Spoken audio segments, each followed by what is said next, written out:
খুনি হাসিনা এবং তার পেটোয়া বাহিনী যেভাবে বিগত সময়ে আমাদের উপর হামলা করেছে, নির্যাতন করেছে, ঠিক একইভাবে আমরা আমাদের শ্রদ্ধেয় শিক্ষকদের উপর হামলা হতে দেখেছি। আপনারা যদি মনে করেন এখানে ভোগ বিলাস করতে এসেছেন, তাহলে আপনারা ভুল করছেন। বাংলাদেশের ফ্যাসিবাদ খুনি হাসিনা এবং তার দূষণে যে পরিণত হয়েছিল, তার চাইতে খারাপ পরিণতি যে বিপ্লব হয়েছে, সেই বিপ্লবের মূল দাবি ছিল বৈষম্যকে দূর করা। যেই জুলাই বিপ্লবে আমাদের 2000 ভাই বোন জীবন দিয়েছে, 40,000 ভাই বোন দঙ্গ হয়েছে, গাজী হয়েছে, এবং তাদের আত্মত্যাগের মাধ্যমে আজকে আমরা ফ্যাসিবাদ মুক্ত নতুন বাংলাদেশ পেয়েছি। সকল শহীদদের মূল উদ্দেশ্য ছিল একটি ইনসাফ ভিত্তিক বাংলাদেশ বিনির্মাণ করা, বৈষম্যহীন বাংলাদেশ বিনির্মাণ করা। কিন্তু আমরা আজকে 1 বছর পরেও আমাদের সেই বৈষম্যগুলো দূর হতে দেখছি না। যে অন্তর্বর্তীকালীন সরকার শহীদদের রক্তের উপর বসে গঠিত হয়েছে, সেই অন্তর্বর্তীকালীন সরকার জুলুম, নির্যাতন, নিষ্পেষণ, বৈষম্য দূর করার জন্য যেভাবে উদ্যোগ গ্রহণ করা দরকার, সেই উদ্যোগগুলো আমরা দেখতে পাচ্ছি না। আমরা রেইনবো অ্যাক্রোপ্লাস্টে অ্যাক্রিলিক এমালশন থাকায় মুছে ফেলা যায় যে কোনো দাগ সহজেই। Rainbow paints, colour of joy. আমাদের আজকে রক্তকরণ হচ্ছে হৃদয়ের মধ্যে। আমাদের জাতি গড়ার কারিগর, আগামীর প্রজন্ম গড়ার কারিগর আমাদের শ্রদ্ধেয় শিক্ষকরা ন্যায্য অধিকারের জন্য গত 8 দিন ধরে শহীদ মিনারে অবস্থান করতে হচ্ছে। এই ন্যায্য অধিকারের জন্য যখন তারা আন্দোলন করছে, ফ্যাসিবাদী কায়দায় খুনি হাসিনা এবং তার পেটোয়া বাহিনী যেভাবে বিগত সময়ে আমাদের উপর হামলা করেছে, নির্যাতন করেছে, ঠিক একইভাবে আমরা আমাদের শ্রদ্ধেয় শিক্ষকদের উপর হামলা হতে দেখেছি। আপনারা ফ্যাসিস্ট হওয়ার চেষ্টা করবেন না। শহীদ আবু সাইদ, শহীদ ওয়াসিম, শহীদ শান্ত, শহীদ আলী রায়হানের উত্তরসূরিরা ঘুমিয়ে যায়নি। আবু সাইদ যেভাবে প্রতিবাদ প্রতিরোধ করে চলেছিল, ইনসাফের পক্ষে কথা বলেছিল, বৈষম্যের বিপক্ষে কথা বলেছিল, আমরা শহীদ আবু সাইদ, ওয়াসিম আলী রায়হানের উত্তরসূরিরা ঠিক একইভাবে আমরা আমাদের বৈষম্যের বিরুদ্ধে, ইনসাফের পক্ষে আমরা কথা বলে যাবো ইনশাআল্লাহ। আজকে আমরা 8 দিন ধরে আন্দোলনের পরও অন্তর্বর্তীকালীন সরকারের কার্যকর কোনো উদ্যোগ দেখতে পাচ্ছি না। আজকে আমরা হতাশ হচ্ছি। অন্তর্বর্তীকালীন সরকারের যিনি প্রধান, তিনি একজন শিক্ষক। আজকে যিনি শিক্ষা উপদেষ্টা, তিনিও ঢাকা বিশ্ববিদ্যালয়ের একজন শিক্ষক। আজকে যিনি আইন উপদেষ্টা, তিনিও একজন শিক্ষক।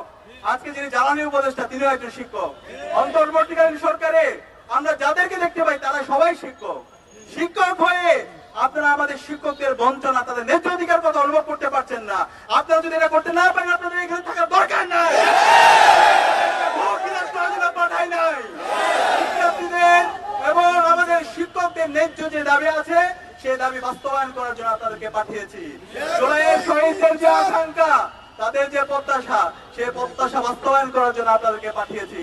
আপনারা যদি মনে করেন এখানে ভোগ বিলাস করতে এসেছেন, তাহলে আপনারা ভুল করছেন। আপনারা যদি এই পথে পথ বাড়ান, আমাদের শিক্ষকদের ন্যায্য দাবি মেনে না নেন, তাহলে বাংলাদেশের ফ্যাসিবাদ খুনি হাসিনা এবং তার দূষণে যে পরিণত হয়েছিল, তার চাইতে খারাপ পরিণতি। আপনারা হতাশ হবেন না, আপনারা হীনমন্য হবেন না। আপনাদের সাথে সারা দেশের ছাত্র সমাজ আপনাদের সাথে একত্রতা পোষণ করছে। সাথে ঢাকা বিশ্ববিদ্যালয় কেন্দ্রীয় ছাত্র সংসদ, রাজশাহী বিশ্ববিদ্যালয় কেন্দ্রীয় ছাত্র সংসদ, চট্টগ্রাম বিশ্ববিদ্যালয় কেন্দ্রীয় ছাত্র সংসদ, জাহাঙ্গীরনগর বিশ্ববিদ্যালয় কেন্দ্রীয় ছাত্র সংসদ সহ নির্বাচিত সকল সংসদ আপনাদের সাথে একত্রতা পোষণ করছে।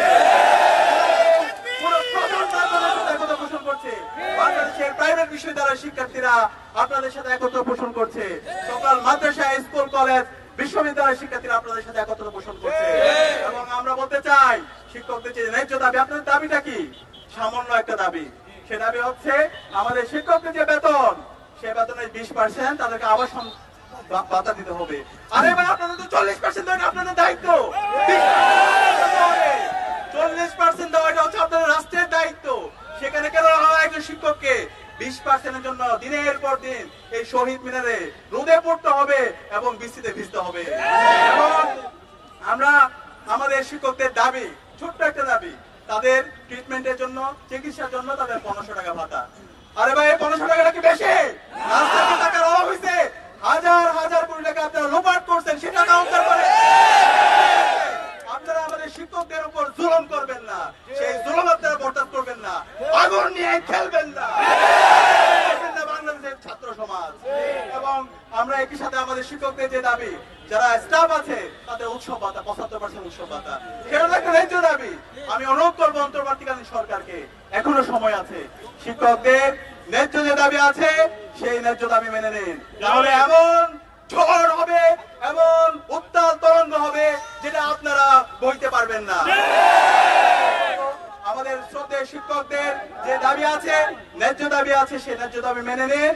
একই সাথে সারা দেশের আজকে শিক্ষা প্রতিষ্ঠানগুলো অচল অবস্থায় আছে। আমাদের এমপিভুক্ত যে শিক্ষক, সারা দেশের শিক্ষা ব্যবস্থা 57% শিক্ষা ব্যবস্থা 97% শিক্ষা ব্যবস্থা আমাদের এমপিভুক্ত শিক্ষকদের সাথে কানেক্টেড। আমরা অনুরোধ করব অতি দ্রুত সময়ের মধ্যে সরকারের উচ্চপদস্থ যারা আছেন, প্রধান উপদেষ্টা থেকে শুরু করে উপদেষ্টা যারা আছেন, তারা আন্দোলনে যারা নেতৃত্ব দিচ্ছেন, সবার সকল অংশীদারদের সাথে বসে দ্রুত সময়ের মধ্যে কার্যকর উদ্যোগ গ্রহণ করেন এবং আমাদের শিক্ষকদের ন্যায্য আন্দোলন আপনারা মেনে নেন।